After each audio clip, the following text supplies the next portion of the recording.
Hashem lo yivne bayis, shalom levoy naboy, Hashem lo yishmarihi, shav shokat shoymai. Hashem lo yivne bayis, shalom levoy naboy, Hashem lo yishmarihi, shav shokat shoymai.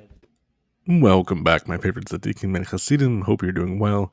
In today's admittedly short video, we're going to be looking at the doctrine of the inner temple as it is found in Islamic sources.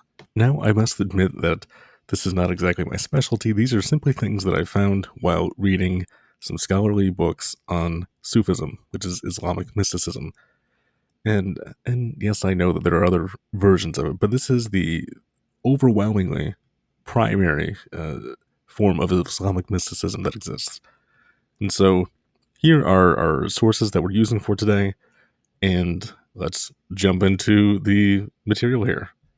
Alrighty, so we're going to begin with Titus Burckhardt book and examine what he has to say about Sufism, which actually happens to line up with the very Jewish doctrine of the inner temple.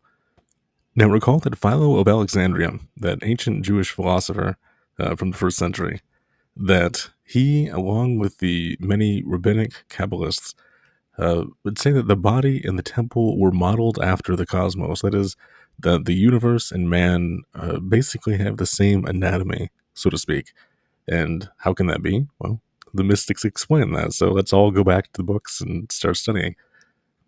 And so both of these things are modeled after the heavenly temple. So there's the human body, the human soul, the cosmos, the heavens, the heavenly temple, all which are modeled after the same blueprint. And so in some sense, we are all reflections, mirrored images, so to speak. We all have essentially the same image. Right? This isn't you might say, a physical image or a literal image.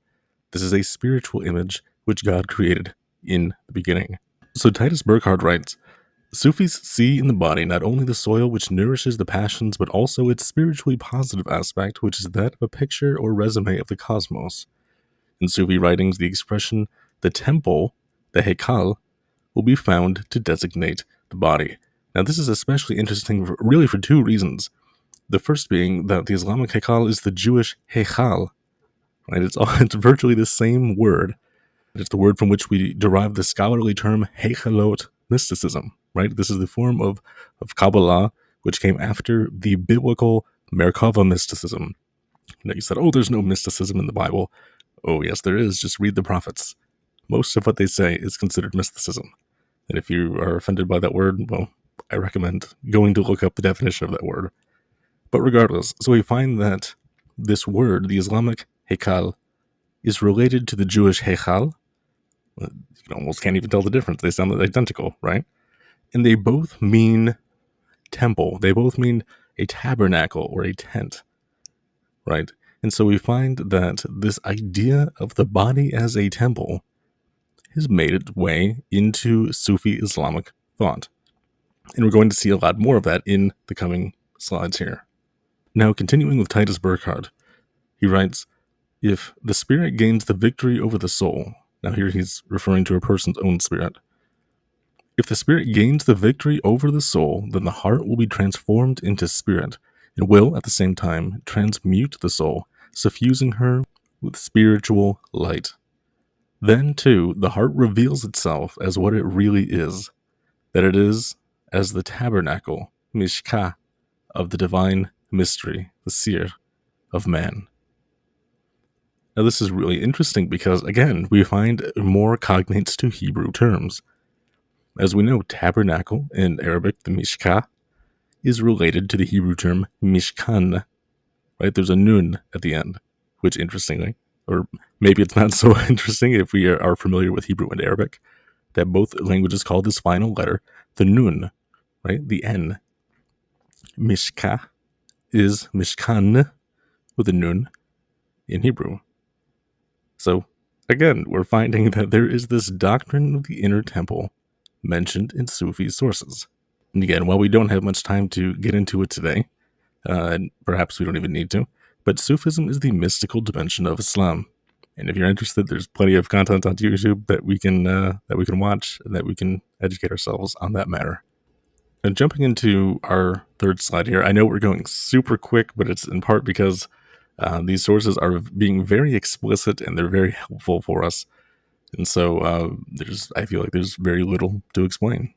So again, according to our scholars, they write, according to a hadith Qudsi, which means a divine utterance, it's basically a tradition or a saying that Muslims believe comes directly from Allah, even if it's not found within the Quran or the previous revelations, that is, the Bible and the New Testament. So according to a hadith Qudsi, God said, the heavens and the earth cannot contain me, but the heart of my believing servant does contain me.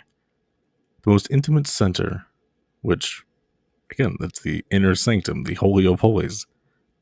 The most intimate center of the heart is called the mystery, as-sir, and this is the inapprehensible point in which the creature meets God. Now, according to the Sufi writer Al-Tamihidi, the heart is the place of God's unity, the object of God's observation. God watches over the hearts, for they are the containers of his most precious jewels, and treasure stores of the true knowledge of him. Now, it's also reported, at least, that Muhammad taught, the heart of the believer is the sanctuary of God, and nothing but God is allowed access there. So we're seeing now in rapid succession that there does exist within the Islamic tradition, the Islamic mystical tradition anyway, that the idea that God can dwell within the human heart, that in this case, the Muslim, but that all righteous believers are essentially heichalot, in Hebrew we would say, that they are temples, they are tabernacles, they are vessels of God. And it is in our hearts where we, in a sense, approach the divine throne, that we approach the Holy of Holies, we come in, we approach the altar, and there we can meet God. And notice what it says, that this is where we meet God. And in this sense, we're serving as priests, because only the priests, in particular the high priest, could enter in and behold the Ark of the Covenant and commune with God there in that very intimate and special way. Now, lastly, we find Umar ibn al-Fraid in his poem of the Sufi Way. This is a Sufi poet, by the way, who lived many centuries ago. He writes, any place that holds her is a holy precinct. Now, hold on, let's back up. Who is her? Isn't God he? Well, yes, that is exactly correct. So then who is her? Her refers to Sakina, which is the Arabic equivalent of the Hebrew Shekhinah, right? This is the divine presence of God. And so Umar ibn al-Farid, he says any place that can hold her, the divine presence, the Sakina, or the Shekhinah, is a holy precinct. Wherever she dwells is Jerusalem, most sacred, whose soothing sight cools my burning heart. And my farthest mosque, which is an Islamic reference to the Temple Mount, and in fact the mosque being mentioned is the temple. If you don't believe me, just look it up. That is what it refers to. In my farthest mosque, which is the temple, the Jerusalem temple, is where she trails her robe. Mind you, we find the exact same teaching in Kabbalistic literature, that the train of Hashem, the train of his robe, that is, it fills all the heavens, it fills the throne room. My musk, the moist earth where she walked, the dwellings of my joy, the tower of my desire, the limits of my longings, and refuge from my fear. Now, this actually happens to be all the sources that I have, and I'm sure that there are many, many more, but this is just to give you, in fact, this whole course is just to give you a quick taste from a variety of sources, from a variety of even different religious traditions, but which ultimately all derive from the very ancient mystical Jewish tradition that we have been speaking about time and time again. So, without further ado, if you enjoyed this video, I do ask if you would like to subscribe and see more content like this in the future, then go ahead and do that. Hit that like button, the subscribe button, and leave a comment down below, because you know that helps the algorithm. And if you like our content, the algorithm will put it out for you more and more and more, God willing. So without further ado, I wish you the best and have a great day. Like, share, and subscribe. Come and join the ride. We're living online in the blink of an eye. Like, share, and subscribe. Come and join